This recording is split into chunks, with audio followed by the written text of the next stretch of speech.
The rain was supposed to smell like homecoming, like wet earth and fresh beginnings. Instead, it stung my skin like needles as I dragged my suitcase up the steps of the house I had dreamed of for 18 months. My metal still pressed cold against my chest, proof of battles survived, of promises whispered by the man waiting inside. Or so I thought. But when I slid the key into the door, what greeted me wasn't Daniel's arms or his smile. It was laughter. A woman's laugh, low, familiar, and floating from our bedroom upstairs. I stood on the porch for a long moment, suitcase handle digging into my palm, pretending the laughter I'd heard upstairs was only in my head. Maybe it was the television. Maybe it was nothing at all.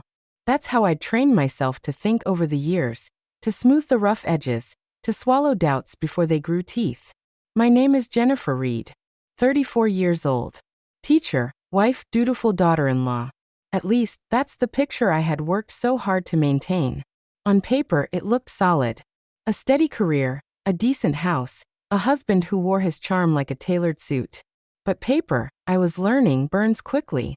I left my suitcase by the door that night and walked straight to the kitchen. The floor creaked under my boots. I remember how my grandmother's recipes still hung on the fridge, curling at the edges, a promise of family I thought I'd built here.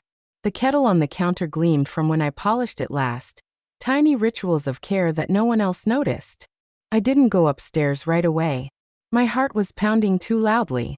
Instead, I traced the outlines of the room like someone wandering through a dream they know is about to turn into a nightmare. Teaching had been my anchor.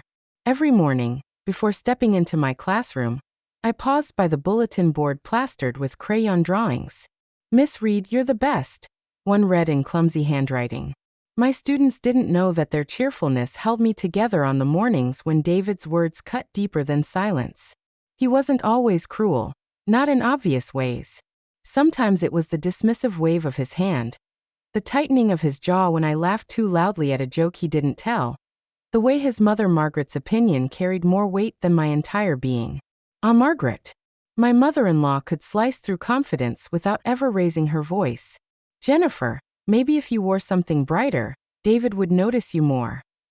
Or, "You should be grateful, David works so hard and you're comfortable." Always comfortable.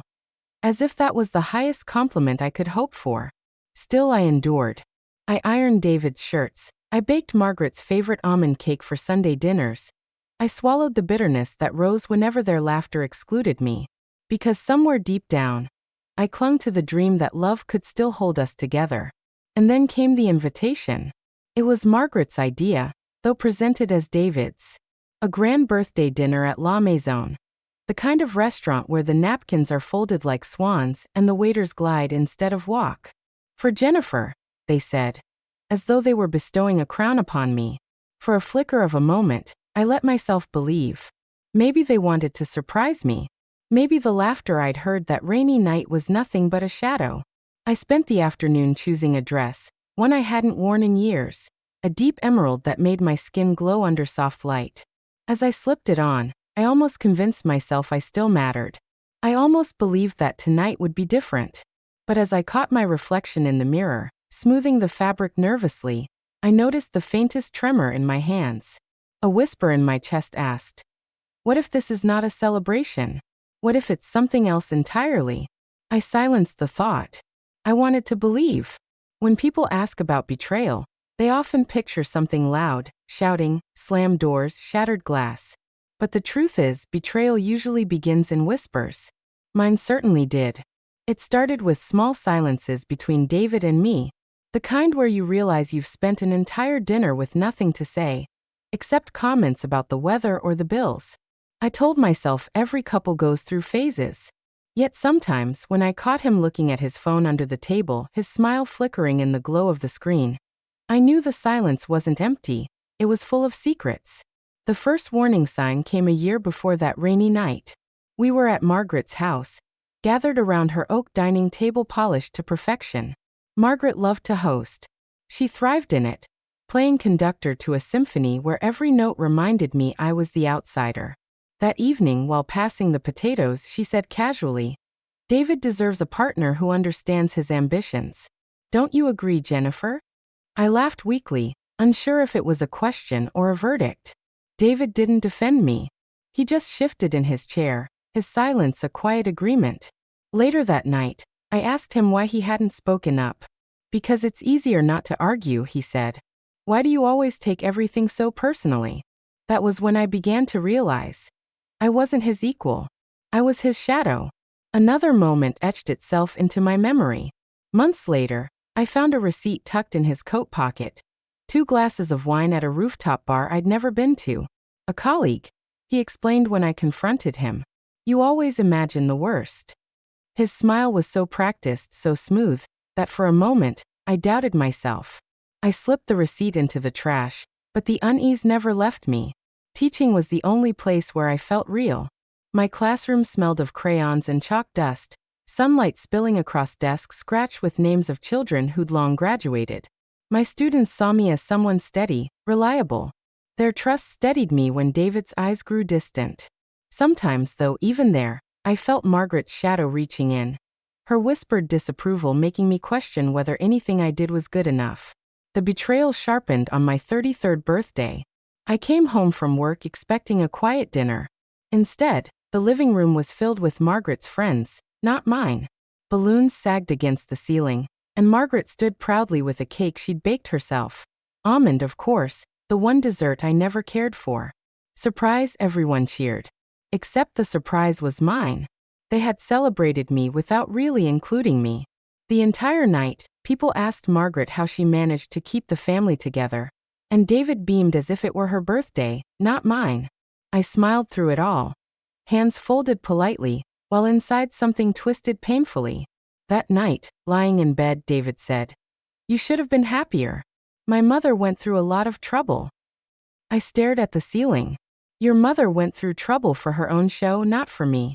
But I swallowed the words, because every time I spoke them, he looked at me like I was the problem. By the time that rainy night came, the night I heard laughter upstairs, I was no longer surprised. I was only tired. Tired of hoping, tired of folding myself smaller to fit their idea of who I should be. Still, I didn't confront him immediately. Instead, I carried the weight silently, burying it under lessons plans and laundry. Because I knew Margaret and David thrived on control. They wanted me uncertain, pliable, soft. And then came the dinner at La Maison. When the waiter led us to a long table dressed in white linen, my heart leapt with nervous anticipation. Candles flickered, glasses gleamed, and Margaret was radiant in pearls. David looked too polished, his smile too wide. Something in me already knew. We had barely finished the appetizer when Margaret reached into her bag. With the calmness of a queen announcing a decree, she slid a folder across the table. "Jennifer," she said, her voice sweet as poisoned honey. "This is for you." I opened it with trembling hands. Divorce papers. The chatter of the restaurant seemed to hush. Or maybe it was just the blood roaring in my ears.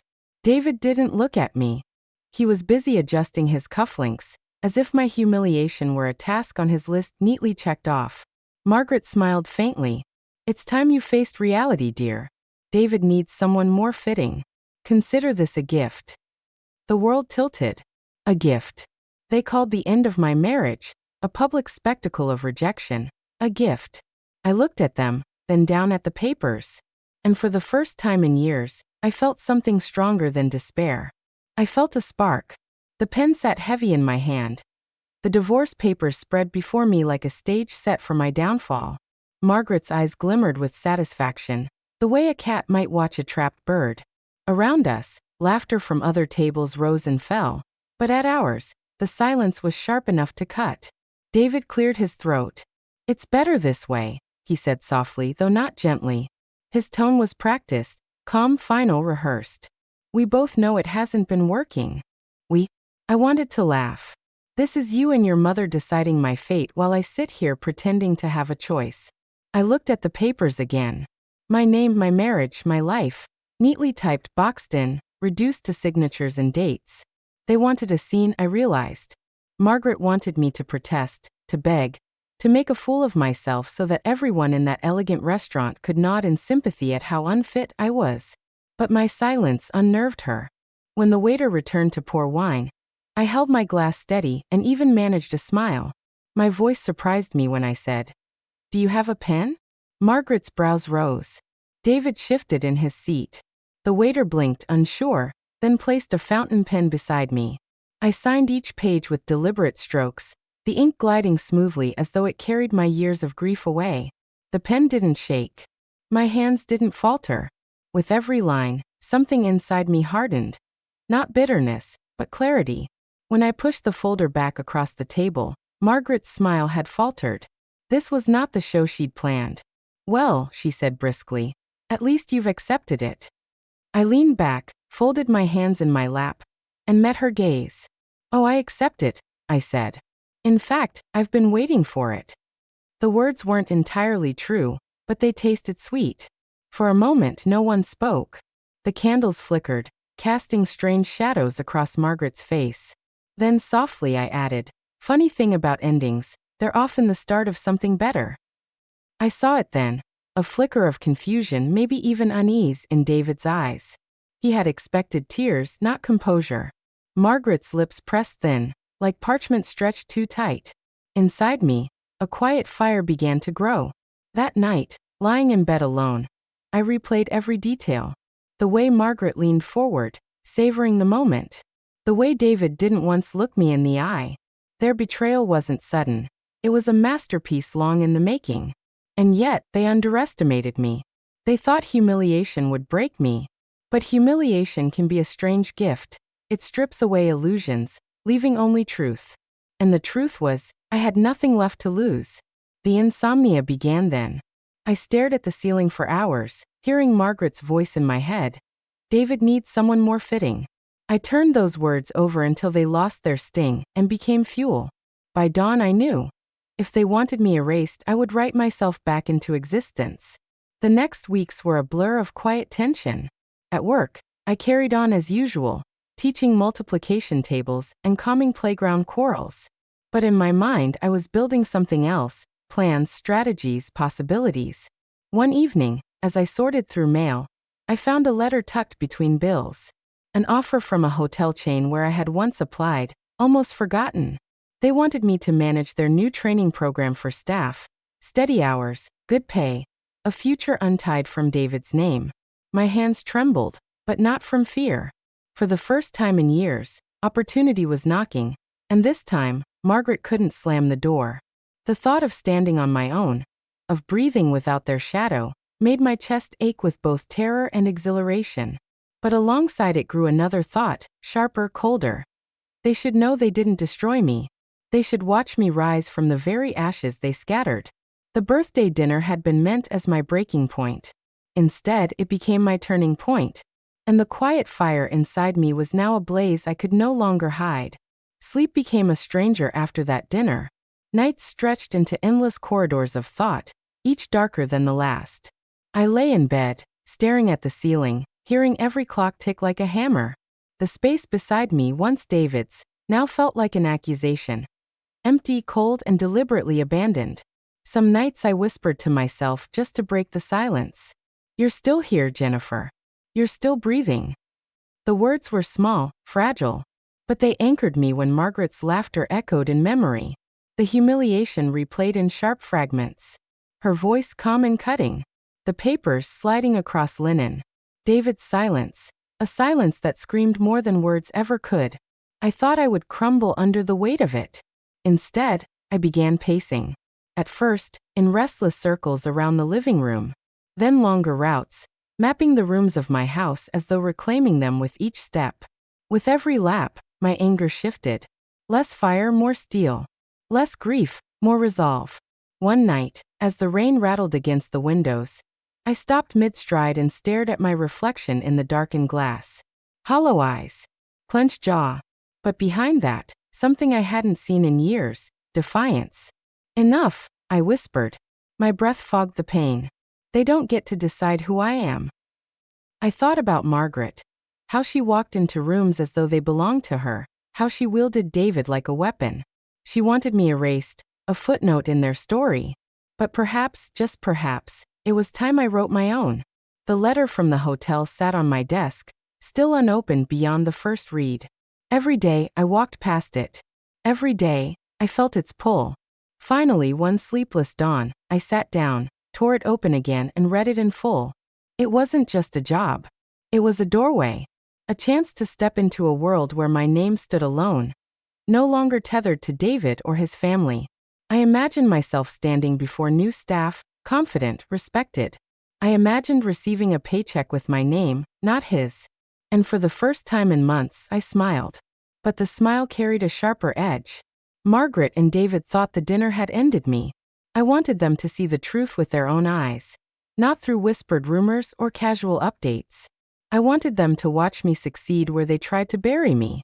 That thought kept me alive on the longest nights. I began to write. Not grand declarations, but small notes to myself. Scraps of paper I taped to the bathroom mirror, tucked into cookbooks, slipped into coat pockets. You are more than their cruelty. Your silence is not weakness. One day they'll clap for you. And it won't be out of love, but shock. Each note steadied me. Each note pulled me from despair into action. And still fear lingered. Could I really do it? I was no stranger to hard work, but this was more than work. It was reinvention. What if I failed? What if Margaret was right? That doubt gnawed at me until one morning, as I prepared coffee, my hands shaking. I remembered a small scene from years ago. I was 23, broke, and juggling 2 jobs to pay rent. My father had said, "Jennifer, you're stubborn. That stubbornness will save you one day." I laughed through sudden tears. Maybe today is that day, Dad. I began to draft my resignation letter to the school where I worked. Every word felt like a step toward freedom. I didn't send it yet. Fear still pressed at my throat, but the act of writing was enough. And then came the dream. One night, I dreamed I was back at the restaurant, sitting at the same table, the papers before me. Margaret leaned in, waiting for me to break. But in the dream, I didn't sign. Instead, I stood, unfolded the letter from the hotel, and read it aloud to the room. The applause was thunderous. David's face crumbled. Margaret shrank into her chair. I woke with my heart pounding, but I knew it wasn't just a dream. It was a blueprint. They had tried to humiliate me in public. So my truth would also be revealed in public. Not in anger, not in chaos, but with dignity sharp enough to cut through their schemes. I folded the dream into my waking life, carrying it like a plan, like a secret weapon. By the time morning light streamed through the curtains, warming the floor, I knew. My silence was over. I was done being their stage prop. I would be my own story. And soon, very soon, Margaret and David would learn that the woman they thought they had erased had not vanished at all. She was standing taller, sharper, brighter than ever. And she was not afraid anymore. The plan didn't arrive fully formed. It crept in slowly, the way dawn seeps through curtains, soft at first, then undeniable. I began with the simplest act, saying yes to the hotel. My hand trembled as I typed the reply. I accept the position. I'm honored. I'll be ready to start immediately. When I hit send, the weight in my chest loosened. A new chapter had begun. But if the hotel was the new beginning, I still needed to settle the old story. Margaret and David believed I was powerless. That belief was their weapon. My weapon would be truth and timing. The idea of a public reveal simmered in me. They had chosen a crowded restaurant to hand me divorce papers, knowing the sting of humiliation would multiply under watchful eyes. I would choose the same battlefield, not out of pettiness but precision. They had tried to script my downfall. I would rewrite the script in front of them. The perfect opportunity came faster than I expected. Margaret was planning her 60th birthday celebration, grand, expensive, and impossible for her to resist. Invitations began floating across social media, all glossy gold fonts and champagne glasses. David, of course, was at her side in every photograph. I stared at one of the posts for a long time. The words "luxury evening of elegance" shimmering back at me. That was it. That would be the stage. But first, I had to be ready. Every day after work, I prepared. Some evenings I practiced in front of the mirror, imagining the eyes of strangers on me. My voice steady, my hands unshaking. Other nights I paced with note cards, rehearsing what I would say and how I would say it. Yet, despite the practice, fear clawed at me. What if my voice cracked? What if I faltered and looked foolish? Margaret would seize on the slightest weakness. The first rehearsal was a disaster. Alone in my living room, I tried to speak the words. I am free, I am moving on. I am not who you think I am, but my throat tightened. My reflection looked back at me, small and uncertain. I threw the cards down, angry at myself. This is hopeless, I muttered, collapsing onto the couch. But then, out of habit, my eyes caught one of my notes taped above the doorway. Your silence is not weakness. I sat up straighter. Maybe faltering was part of the process. Maybe strength wasn't the absence of fear, but the decision to act despite it. The hotel training session started a week later. For the first time in years, I walked into a building where no one knew me as David's wife. They knew me as Jennifer, the new manager in training. I studied every detail: the crisp uniforms, the way staff greeted guests with warmth, the faint scent of citrus cleaner in the air. The work was demanding, but it filled me with a different kind of exhaustion, one that carried pride. But balancing training and my plan was harder than I expected.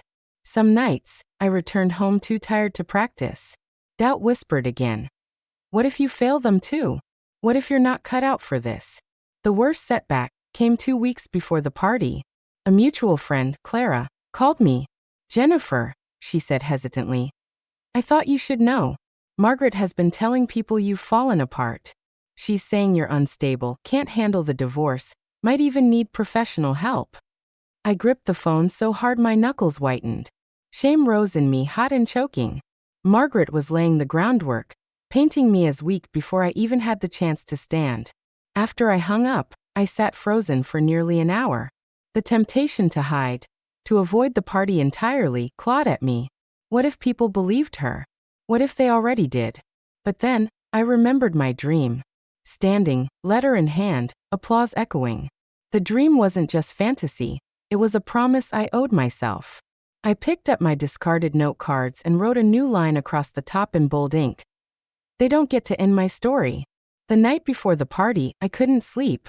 I walked through my small house, touching familiar objects as though saying goodbye. The chipped mug I always used for coffee. The throw blanket I wrapped around myself during sleepless nights. Tomorrow, everything would change. I laid out my outfit carefully. A navy blue dress, simple but elegant, one I had bought years ago for a conference but never worn. It wasn't flashy, not Margaret's style of grandeur, but it was me, strong, quiet, deliberate. Then I slid the hotel's official letter into my purse, its crisp edges a reassuring weight. That would be my weapon. The night of the party arrived with a strange stillness inside me. My nerves didn't vanish, but they sharpened into focus. The venue shimmered with chandeliers and laughter when I walked in. Guests floated in sequin gowns and tailored suits. Waiters carried trays of champagne that sparkled under the lights. At the center of it all, Margaret stood in a gown dripping with crystals, her smile wide, her hands fluttering as people surrounded her. David was at her side, his arm draped loosely around her shoulder. His eyes found me across the room, widening slightly before narrowing into something unreadable. I felt my pulse in my throat, but I kept walking. People turned to look, curious, maybe even pitying. I could almost hear Margaret's voice in their minds. That's Jennifer. Poor thing. But tonight, they would see more than pity. Tonight, they would see the truth. The chandeliers threw fractured light across the ballroom, dazzling in gold and silver. I stood near the entrance, steadying my breath, while Margaret floated from guest to guest like a queen surveying her court. Every laugh, every compliment was another stone in the fortress she had built around her power. I slipped further inside, weaving between conversations, until I reached a table near the stage. From here, I could see everything: the clink of champagne glasses, the glitter of gowns, David's false smile plastered in place. The speeches began. A cousin spoke first, rambling about Margaret's generosity. Then an old friend recalled how she always sacrificed for her family. Laughter rippled, glasses lifted. Finally, Margaret herself took the microphone. Her voice was velvet, practiced, sweetened just enough for the audience. 60 years, she began, her hand pressed theatrically to her chest. I have been blessed, with family, with love, with respect. And tonight, I am surrounded by the people who know me best. Her eyes flickered toward me like a blade of glass catching light. A smirk tugged at the corner of her lips. She thought she had already won. When the applause faded, I moved. My heels clicked against the marble floor as I approached the stage. My heart hammered so hard I thought it might split open, but my grip on the letter in my purse anchored me. "Excuse me," I said softly at first, then louder. "May I speak?" The room quieted, curiosity buzzing. Margaret froze, her smile faltering for the first time that evening. David shifted uncomfortably. "Jennifer, maybe this isn't." But I was already at the microphone. My fingers tightened around its cool metal stem. "My name is Jennifer Reed," I began, my voice echoing steady and clear. "For years, many of you have known me as David's wife, as Margaret's daughter-in-law. Some of you have even heard things about me." I let the pause stretch. That I am unstable. That I am falling apart. A ripple moved through the crowd. Whispers fluttering like moths. Margaret's face remained frozen, her hand gripping her champagne glass, so tightly I wondered if it would shatter. I reached into my purse and pulled out the letter. The paper gleamed white under the lights. "This," I said, raising it, "is an offer letter. From the Grand Meridian Hotel. Next week, I begin as their new operations manager. A position I earned, not through family name or manipulation, but through my own work, my own resilience."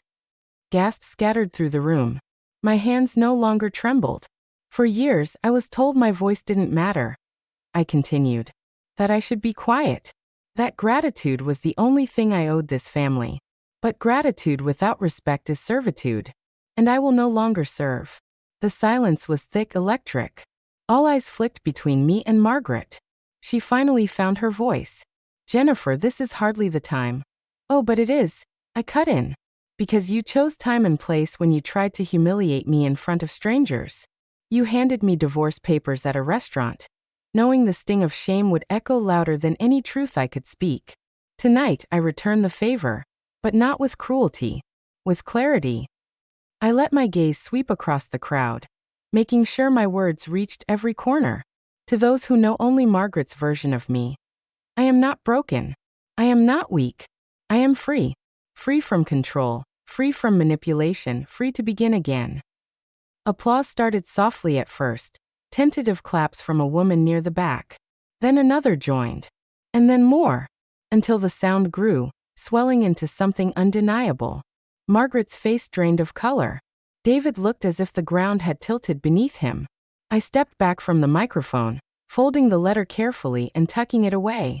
"For those still wondering," I said, my final words ringing clear, "this is not an ending. This is the beginning of my story." I left the stage to a wave of clapping that followed me across the room. Each step felt lighter, freer. Behind me, Margaret's kingdom of glitter and glass cracked in silence. The night air outside the ballroom was cooler than I remembered. It slid against my skin like a balm after fire, washing away the heat of the chandeliers, the stairs, the applause. My heels clicked against the marble steps until I reached the gravel driveway, where silence replaced the noise of clinking glasses. For a long moment, I just stood there, breathing. The scent of roses drifted from the garden, mixed with the faint tang of champagne still lingering on my lips. My hands trembled. Not from fear anymore, but release. I expected David to follow.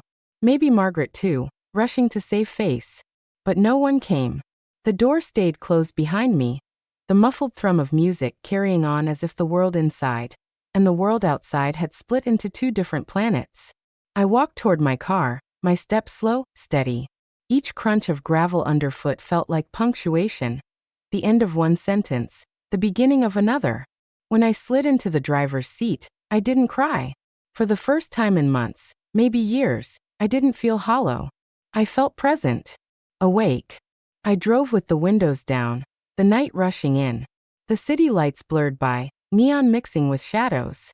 At a stoplight, I caught my reflection in the mirror. The woman staring back didn't look broken. Her eyes were tired, yes, but alive. The next week passed in small, deliberate steps. I packed the last of my things from the house, leaving behind the framed photos Margaret had insisted on displaying. The ones that showed her at the center, me always at the edges. I left the furniture, the curtains she'd chosen, even the dinnerware she claimed as family heirlooms. All I carried with me were my clothes, a stack of journals, and the job offer letter folded neatly in my bag. The Grand Meridian rose before me on my first day like a glass mountain, tall and gleaming, its windows catching the morning light. My heart raced as I walked through the revolving doors, past a fountain that sprayed arcs of water into the air. Inside, the lobby buzzed with motion, guests dragging suitcases, staff in crisp uniforms, the hum of conversation blending with the faint scent of coffee. Jennifer Reed? The general manager, a kind-eyed woman in her 50s, extended her hand. Welcome aboard. Her grip was firm, warm. For the first time, I wasn't someone's wife. I wasn't someone's daughter-in-law. I was simply Jennifer, standing on my own merit. That evening, after hours of learning systems and touring suites, I sat in the staff cafeteria with a simple tray of food. The buzz of chatter around me was comfortable, ordinary. No sharp edges, no waiting for the next cruel remark. I felt human again. On the drive home, my phone buzzed with a message. David. Jennifer, can we talk? I stared at the screen for a long time, then set it down. My answer was silence. I no longer owed words to anyone who had built their power from my pain. Weeks later, I sat by the river that ran behind my new apartment. The water shimmered gold under the sinking sun, rippling softly as if carrying secrets away. The breeze smelled faintly of jasmine from the gardens nearby. I opened one of my journals, the one Margaret used to mock, saying I wasted time scribbling feelings that no one would read. Its pages were filled with lines of doubt, of grief, of nights I thought I would never survive. But now, as I turned the pages, I saw something else too. Strength. A quiet thread woven through every line, holding me together even when I couldn't see it myself. I thought of the birthday party. The moment I stood at the microphone, voice steady, truth spilling into the room like light breaking glass. That was the turning point. Not the applause, not the humiliation Margaret had tried to orchestrate, but the moment I realized I didn't need anyone's permission to speak. I closed the journal and leaned back against the bench, watching the river carry the light away. For so long, I had measured myself by their approval, their acceptance. But freedom was not in their hands. It had been waiting in mine all along. My life now wasn't perfect. Some nights were still lonely.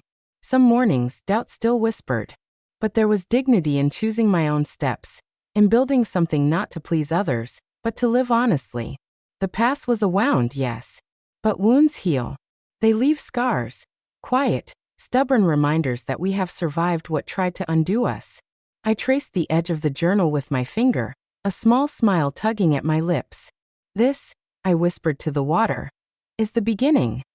And for the first time in years, I believed it.